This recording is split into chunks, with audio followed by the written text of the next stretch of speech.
Awareness is the first weapon because without it we are fighting an enemy we cannot even see. Most people do not realize that negative thoughts do not arrive with loud footsteps. They come quietly, they slip in gently, they disguise themselves as logic, as caution, as overthinking, as past memories, as imagined fears. And because we are not aware, we allow these thoughts to sit inside our mind, build a home, and run our life. Awareness is the art of catching these thoughts the moment they enter, before they become powerful enough to control our emotions and reactions. Think of your mind as a room.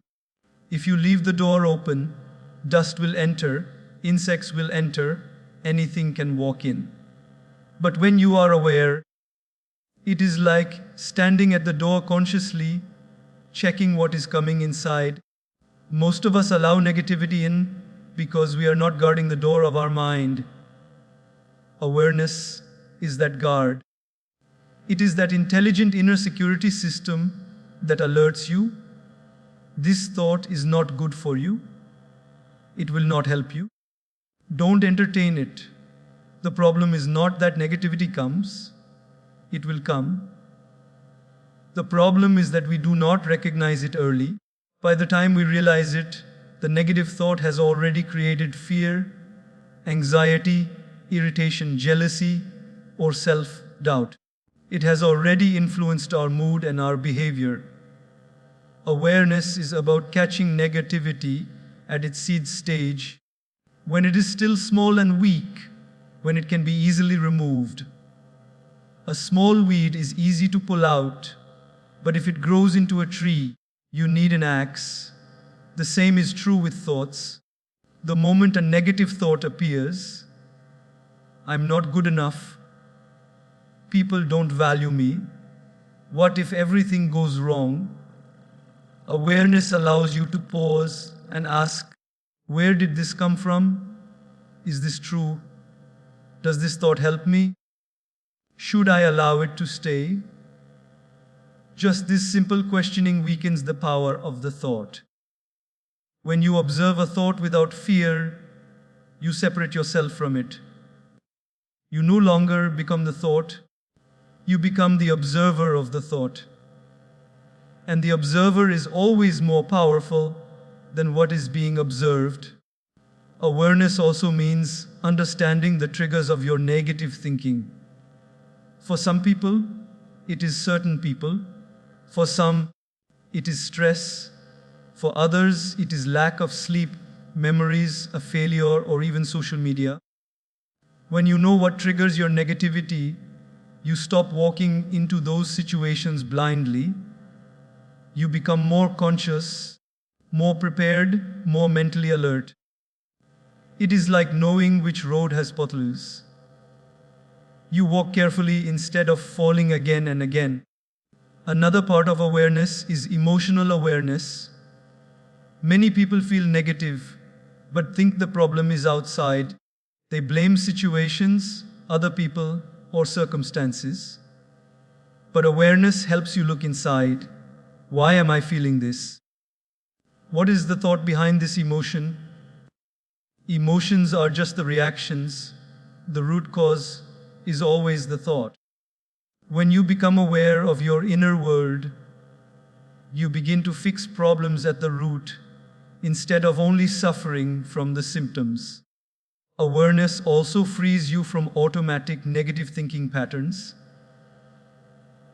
Many people have been thinking negatively for years, so their mind has created a habit. It becomes automatic, like a default setting. Awareness helps you break this automatic cycle. The moment your mind tries to follow the old path, awareness interrupts it and creates a new path. Slowly, you rewire your brain. You train your mind to stop going toward darkness and move toward clarity. In awareness, you also begin to notice how thoughts affect your body.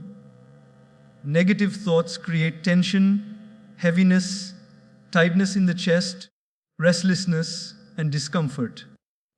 When you become aware of your physical signals, you can immediately catch the negative thought that is behind them.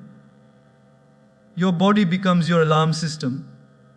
It tells you something inside needs attention.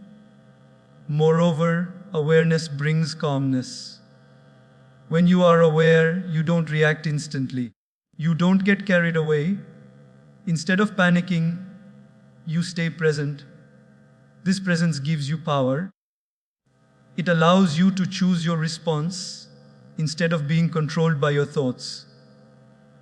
It gives you mental space to breathe, to think, to act wisely. Awareness is not achieved overnight. It is a practice. It grows with consistency. Meditation helps. Journaling helps. Spending time in silence helps. Even 5 minutes of observing your thoughts daily sharpens your awareness like a sword. Over time, you stop getting lost in your thoughts. You start seeing them clearly. And when you see clearly, negativity loses its power. Awareness does not mean you will never have negative thoughts again.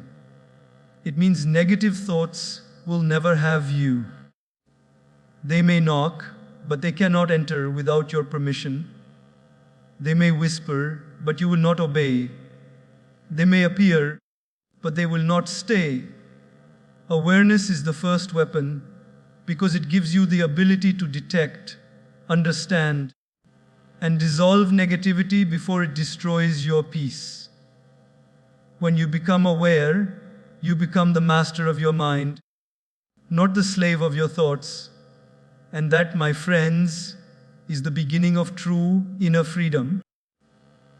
Most people assume that every thought they have is true simply because it appears in the mind. But the mind is like a non-stop radio station. Sometimes it plays wisdom, sometimes it plays noise, and sometimes it plays pure negativity. Just because a thought arises does not mean it deserves your belief, your energy, or your emotional reaction. Thoughts are not facts. They are simply mental events passing through your consciousness. They come and go like clouds in the sky. Some clouds are beautiful, some are dark, some bring rain, and some are just passing shadows. But none of them are permanent. In the same way, your thoughts are temporary visitors, not permanent truths. The problem begins when we start treating every thought as a reality. If the mind says, "You are not good enough," we believe it. If the mind says, "Everyone is judging you," we accept it. If the mind says, "Something bad is going to happen," we panic. Without questioning the credibility of the thought, we allow it to dictate our emotions, decisions, and behavior. But imagine believing every advertisement you see, every rumor you hear, every random story someone tells you. Life would become chaotic. Similarly, believing every thought turns your inner world into a battlefield. The mind produces thoughts based on past experiences, fears, insecurities, memories, assumptions, and sometimes even imagination. Half the time, negative thoughts are exaggerated versions of reality. Sometimes they are complete distortions. Yet, we react to them as if they are absolute truth. When you learn not to believe every thought, you give yourself space to think clearly. You begin to see that your mind often tells stories, not facts. Some of these stories are old recordings from childhood. Some are echoes from past trauma. Some are interpretations influenced by stress. And some are simply the mind overthinking future situations that have not even happened. When a negative thought arises, it feels powerful only because we fuse with it. We identify with it. We think, if I thought it, it must be true. But thoughts are not chosen. They appear automatically. You don't decide which thought comes next. It just shows up. If thoughts were under your control, you would only think uplifting, encouraging, peaceful thoughts. But the mind does not work that way. It is constantly generating ideas, fears, doubts, hopes, dreams, and distractions. It is doing what it is designed to do, think. But you are not the thought, you are the thinker, and you have the ability to step back and observe the thought, rather than drowning in it. One of the most powerful practices is to treat negative thoughts as passing guests. When a guest comes into your home without invitation, you don't instantly believe everything they say. You don't give them authority over your decisions. You certainly don't let them rearrange your furniture.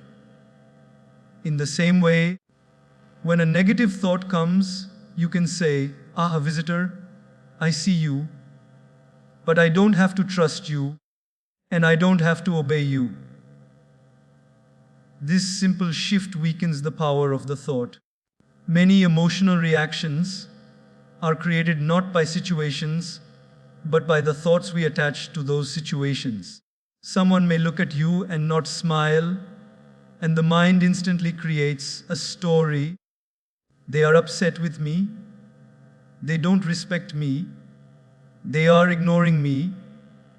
And suddenly your mood changes. But the truth may simply be that they were lost in their own thoughts. The mind often jumps to conclusions, and these conclusions are usually negative. When you understand that thoughts are interpretations, not facts, you stop reacting blindly. Sometimes the mind imagines worst case scenarios to protect you. It is trying to prepare you for danger or disappointment. But in doing so, it often exaggerates risks and underestimates your abilities. Many people don't chase their dreams, not because they aren't capable, but because they believed a thought like, "It won't work, I will fail," or "people will laugh." These thoughts are not predictions, they are fears. And fears are not truth. Most of the fears you believed in the past never even came true, yet at the time they felt so real. Learning not to believe every thought requires awareness and practice. When a thought comes, instead of reacting, you pause and examine it. Is this thought helpful? Is it based on evidence? Is it coming from fear or clarity? Has this kind of thought misled me before? Would I advise someone else to believe this thought? Just asking these questions breaks the spell of the thought. It gives you freedom to choose rather than be controlled. Another important realization is that the mind often reflects your emotional state. When you are tired, thoughts become darker. When you are stressed, thoughts become heavier. When you are lonely, thoughts become more dramatic.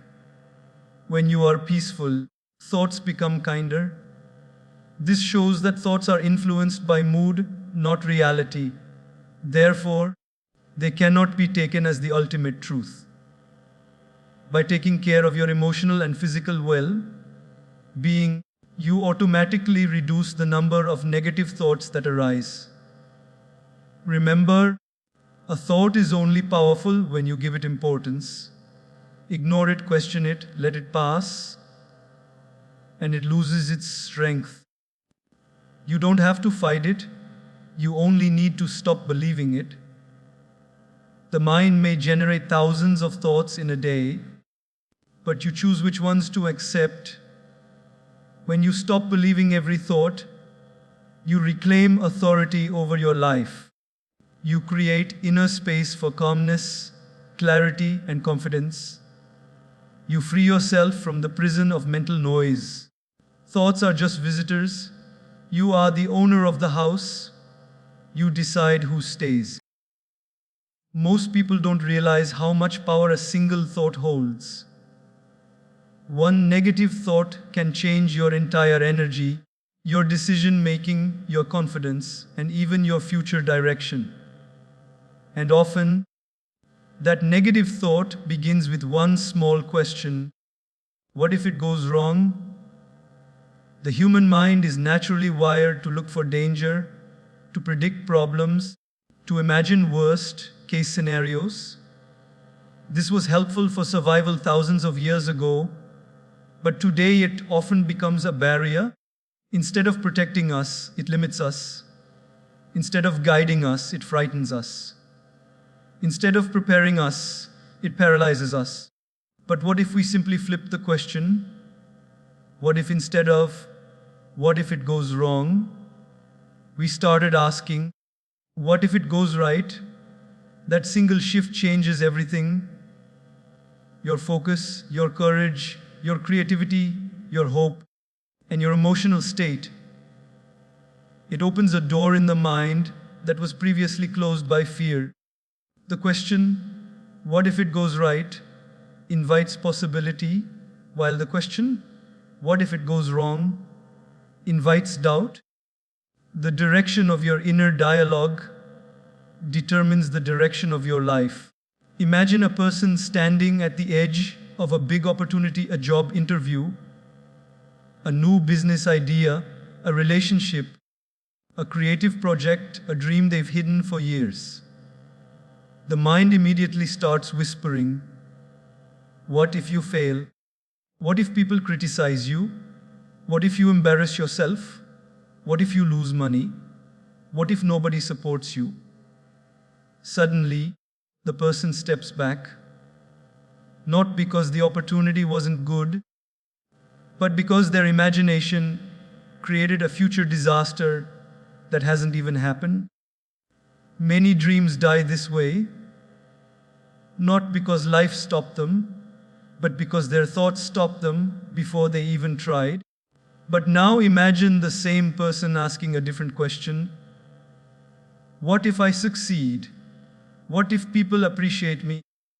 What if this idea changes my life? What if this is the opportunity I was waiting for? What if everything falls into place? Instantly the emotional energy changes. Instead of fear, there is excitement. Instead of hesitation, there is hope. Instead of shrinking back, the person steps forward. Nothing in the outside world changed. Only the mindset changed. And that mindset is everything. The mind is like a garden. If you plant seeds of fear, you harvest doubt. If you plant seeds of possibility, you harvest courage. Asking, what if it goes right, is like planting flowers instead of weeds. You begin to see beauty where earlier you only saw risk. You begin to imagine growth where earlier you only imagined loss. You begin to visualize success where earlier you only visualized failure.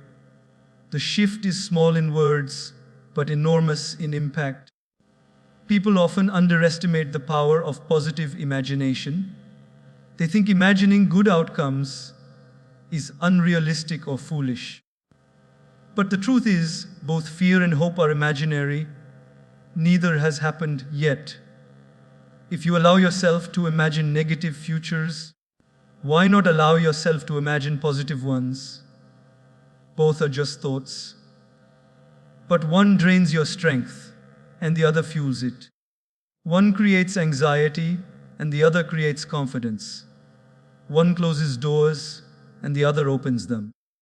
Many breakthroughs in life happen because someone believed in the possibility of things going right. Every entrepreneur, every artist, every leader, every creator stepped into the unknown with hope. They did not succeed because they had no fear. They succeeded because they didn't let fear make the final decision. They asked themselves empowering questions, questions that lifted their spirit instead of crushing it. That is what you can do too. When you start asking, what if it goes right? You also begin to notice opportunities that fear usually blinds you from. Fear makes you focus on obstacles. Hope makes you focus on solutions. Fear narrows your vision, hope expands it. Fear paralyzes your actions, hope motivates them. What you choose to focus on determines how you think, how you feel, and how you act. Another beautiful benefit of replacing "what if it goes wrong" with "what if it goes right" is emotional freedom. Negative thinking creates pressure inside you. Your mind feels heavy, your breathing becomes shallow, your body feels tense. You become cautious even about small steps. But when you imagine positive outcomes, your energy becomes lighter, your heart opens.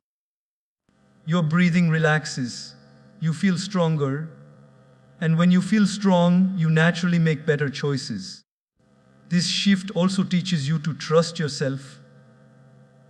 When you only think of what might go wrong, you tell yourself that you are not capable of handling challenges. But when you think of what might go right, you begin to trust your abilities, your resilience, your intelligence, and your potential. Trusting yourself is one of the greatest forms of self-love. It means telling your mind, "I believe in me. I trust that I can handle whatever comes. I trust that I can grow through it." Of course, thinking positively does not guarantee that everything will always go perfectly. But it does guarantee that you will face life with strength instead of fear. It guarantees that you will act instead of hesitating. It guarantees that you will try instead of giving up before beginning. And many times, trying itself becomes the reason something goes right. Life becomes more beautiful when you open yourself to the possibility of good things. When you allow hope to enter your decisions.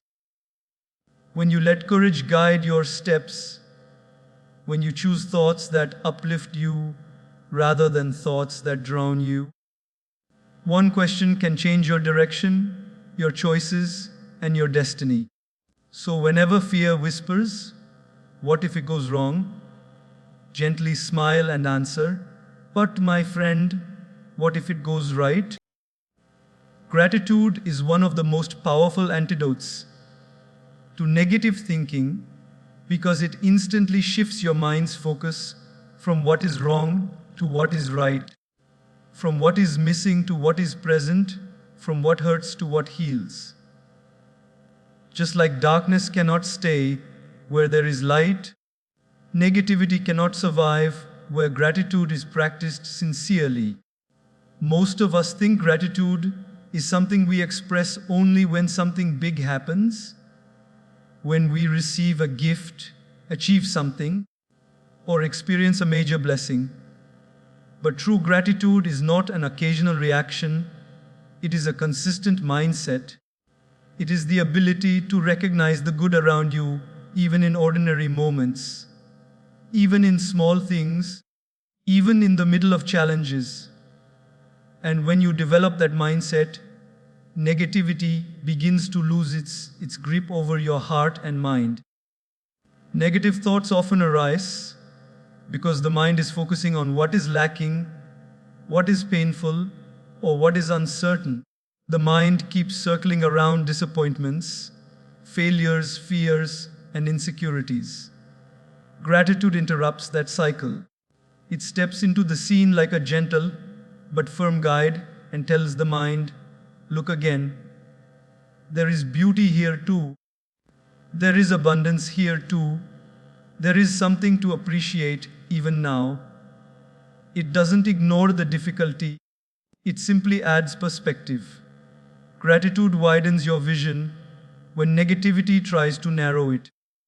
One of the reasons gratitude works so effectively is because it brings the mind back to the present moment. Negative thoughts mostly come from past regrets or future worries. They drag you away from the now.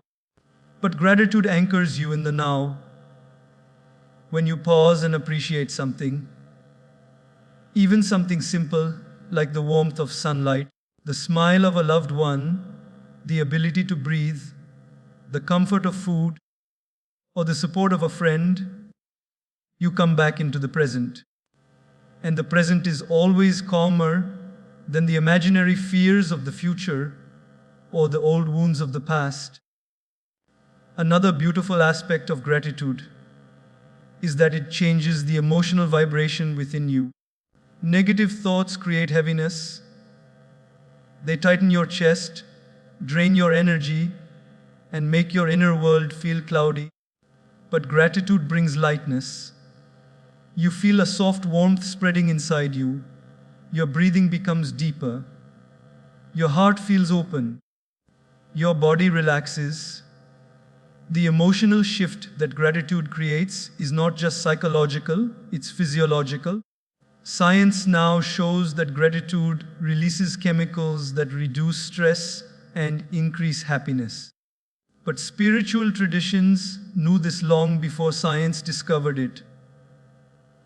They knew that a grateful heart is a peaceful heart. People often misunderstand gratitude, thinking it means forcing yourself to be positive or pretending problems don't exist. But gratitude is not denial, it is balance. It is acknowledging your challenges while also acknowledging your blessings. It is saying, yes, this is difficult, but look at what I still have. Look at what is still supporting me. Look at what is still working in my life. Gratitude does not erase problems. It gives you the strength to face them with clarity instead of fear. Think of a person going through a tough day. Everything seems stressful. They feel overwhelmed, tired, and irritated. Negative thoughts begin multiplying. Nothing is working. Why does this always happen? I can't handle this. In that moment, gratitude acts like a pause button. If the person simply stops and thinks, wait, I'm still breathing. I still have people who love me. I still have opportunities. I still have the ability to learn, to try, to grow. The emotional storm begins to settle. The situation may not change instantly, but the inner state changes, and a calmer inner state leads to wiser responses. Gratitude also has the power to reconnect you with hope. Many negative thoughts come from losing hope. Hope in yourself, hope in life, hope in the future. When you practice gratitude daily, you start noticing that life has always given you small signs of support. You begin to see the pattern of blessings you had previously ignored. You recognize that you have survived every difficult day so far. You realize that life may not always give you what you want, but it always gives you something you can grow from. Gratitude rekindles faith, faith in yourself and faith in the journey. Another reason gratitude is powerful is because it stops comparison. Comparison is one of the biggest sources of negative thinking. When you compare your life with others, you immediately focus on what you don't have. Gratitude shifts your focus back to your own blessings. It teaches you to appreciate your own path instead of longing for someone else's. When you truly practice gratitude, you no longer feel the need to compare yourself because you recognize the uniqueness of your life story. Gratitude also strengthens relationships. Negative thoughts about people often come from focusing only on their flaws, mistakes, or shortcomings. But when you practice gratitude, you begin noticing the good in them. Their kindness, their efforts, their love, their presence in your life. This shift softens your heart, reduces conflict, and increases connection. Gratitude deepens bonds, while negativity creates distance.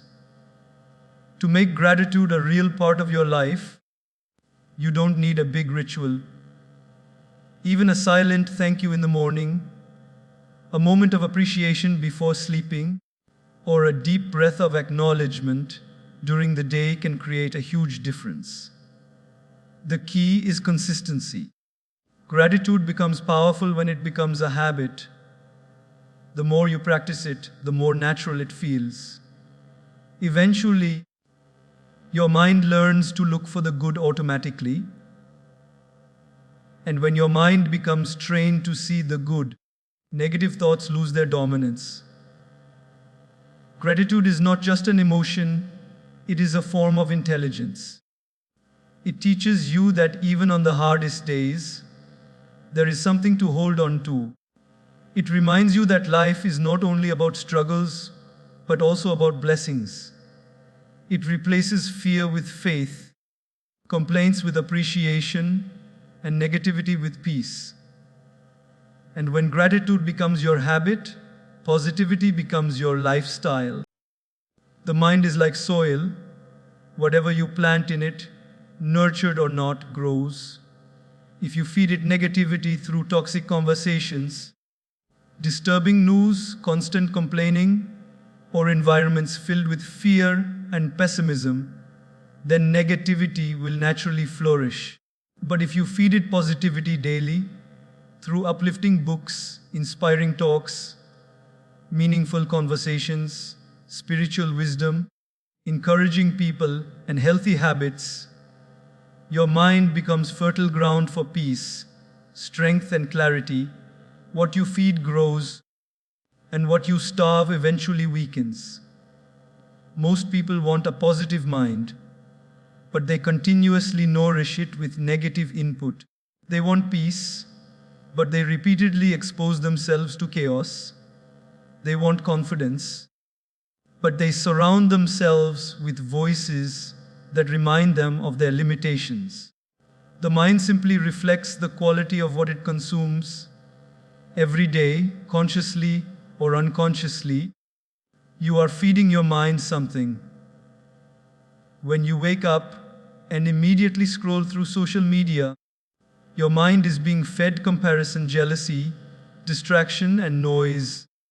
When you start your day reading news filled with fear and sensationalism, your mind absorbs anxiety even before you have eaten breakfast. When you spend time with people who only complain, gossip, or judge, your mind gets filled with their negativity, and soon your own thoughts begin to mirror their tone. We often forget that the mind is sensitive, it absorbs everything around it. Even silent negativity from environments, from people, from digital content, slowly enters your inner world like dust entering a room with an open window. Feeding your mind positivity is not about ignoring the real world, it's about strengthening yourself to face it. Just like the body needs healthy food to stay strong, the mind needs positive input to stay balanced. If you eat junk food every day, your physical health deteriorates. Similarly, if your mind consumes negativity daily, your emotional health deteriorates. Thoughts become heavier, your mood becomes unstable, and your motivation weakens. A strong mind is not a gift, it is a result of consistent nourishment. Imagine two people. One spends every morning reading a few pages of an inspiring book, reflecting on their goals, practicing gratitude, listening to something uplifting, or spending a few quiet minutes in meditation. The other wakes up in a rush, checks messages, scrolls social media, and jumps into the day with mindless noise. By the time the day begins, the first person's mind is calm, centered, and stable. The second person's mind is already scattered, anxious, and overstimulated. Both face challenges, but their reactions are completely different. The one who fed positivity responds with clarity. The one who fed negativity reacts with stress. The difference is not in the challenges. They are the same. The difference is in the preparation. Positivity is preparation, it is mental nutrition, it is emotional armor. It builds resilience from the inside so that external situations do not overwhelm you easily. When your mind is strengthened with positive input, negative thoughts find it harder to enter. They may knock, but they do not get welcomed. They may appear, but they do not influence your decisions. A mind fed with positivity becomes like a well-guarded fortress, strong, stable, and steady regardless of the storms outside. Feeding your mind positivity daily also shapes your internal dialogue. When you read or listen to inspiring ideas regularly, your own thoughts begin to reflect that inspiration. Instead of, I can't, you begin thinking, let me try. Instead of, this is impossible, you begin thinking, there must be a way. Instead of, I'm alone, you begin thinking, I am supported. What you repeatedly hear becomes what you believe. What you repeatedly think becomes who you become. Changing your environment of ideas is one of the fastest ways to change your mindset. Another important point is that the mind loves repetition. If you repeatedly feed it negative input, negativity becomes your default state. But if you consistently feed it positivity, optimism and strength become your default state. It doesn't happen in a day, but it happens through daily nourishment. Just like exercising once a week won't build a strong body, feeding your mind positivity occasionally won't create lasting change. It is the daily habits that shape long-term transformation. Positivity also needs to come from multiple sources. Books give wisdom, talks give direction, meditation gives calmness, good company gives encouragement, and self-reflection gives understanding. When all these are part of your routine, the mind becomes balanced from all sides. People often say they feel lost, drained, or mentally exhausted. But when you examine their habits, you find they are consuming huge amounts of digital clutter, gossip, drama, and distractions. What goes in must come out. If you want peace, you must feed peace. If you want clarity, you must feed clarity. If you want confidence, you must feed confidence. You also begin to attract people and situations that match the energy you feed your mind. A mind nourished with positivity attracts healthier relationships because you communicate with kindness, understanding, and stability. You attract better opportunities because you operate with confidence and hope. It's as if life begins to respond to the energy you create within yourself. Feeding your mind positivity does not mean something dramatic or time-consuming. Even 15 minutes every morning can transform your mindset. A few inspiring pages, a short meditation, a powerful quote, a meaningful talk, these small inputs accumulate. Over weeks and months, they reshape your inner world. And once your inner world changes, your outer world naturally reflects that change. In the end, your thoughts are the result of what you feed your mind. If you want a stronger mind, feed it strength. If you want peace, feed it peace. If you want joy, feed it joy. The mind is always eating. Make sure you are feeding it something that helps it grow, not something that makes it crumble. The quality of your life will always mirror the quality of what you feed your mind. Negative thoughts often don't originate from inside us. They are absorbed from the environment, especially from the people we spend time with. Human beings are deeply impressionable. We pick up emotions, attitudes, habits, and even ways of thinking from those around us without even realizing it. If you surround yourself with people who constantly complain, criticize, gossip, or focus on fear and problems, their mindset begins to influence yours. Their negativity slowly becomes your inner voice. Their doubts become your doubts. Their pessimism becomes your expectation. You begin carrying emotional weight that doesn't even belong to you. This is why distancing yourself from negative people is not selfish. It is essential for your mental peace. Negative people drain your energy in subtle ways. Sometimes they don't even intend to harm you.